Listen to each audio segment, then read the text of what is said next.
తెలంగాణలో ప్రమోషన్ల జాతర మొదలు కానుంది. కొత్త జిల్లాల్లో పనిచేసేందుకు అదనపు ఉద్యోగులు కావాలని ప్రభుత్వం భావిస్తోంది. మొత్తం 3,252 పోస్టులు అవసరమవుతాయని ప్రభుత్వం ప్రాథమికంగా అంచనా వేసింది. ప్రస్తుతం పనిచేస్తున్న ఉద్యోగులకు ప్రమోషన్లు కల్పించి వీటిని భర్తీ చేయాలని నిర్ణయం తీసుకుంది.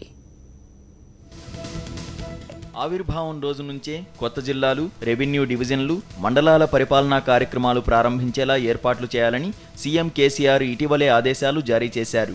ముఖ్యంగా రెవెన్యూ, పోలీస్ కార్యాలయాలు మొదటి రోజు నుంచే పనిచేయాలని సూచించారు. ఈ నేపథ్యంలో సీఎం అదనపు ముఖ్య కార్యదర్శి శాంతికుమారి వివిధ శాఖాధిపతులతో సమావేశం నిర్వహించారు. జిల్లాల పునర్వ్యవస్థీకరణ పురోగతిని సమీక్షించారు. ప్రభుత్వ కార్యాలయాల భవనాలు, వసతి సదుపాయాలతో పాటు ఉద్యోగుల కేటాయింపు, అందుకు సంబంధించిన ప్రణాళికను తెలుసుకున్నారు.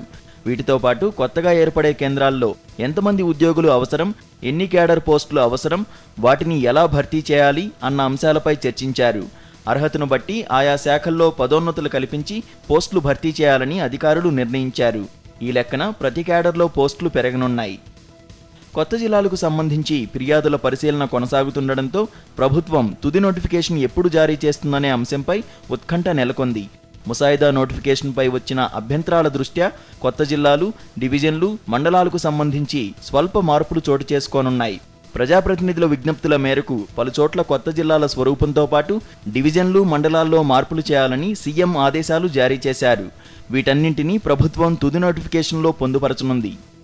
జిల్లాల పునర్వ్యవస్థీకరణపై 1,00,000కు పైగా వినతులు వచ్చిన నేపథ్యంలో ప్రభుత్వం అప్రమత్తంగా వ్యవహరిస్తోంది.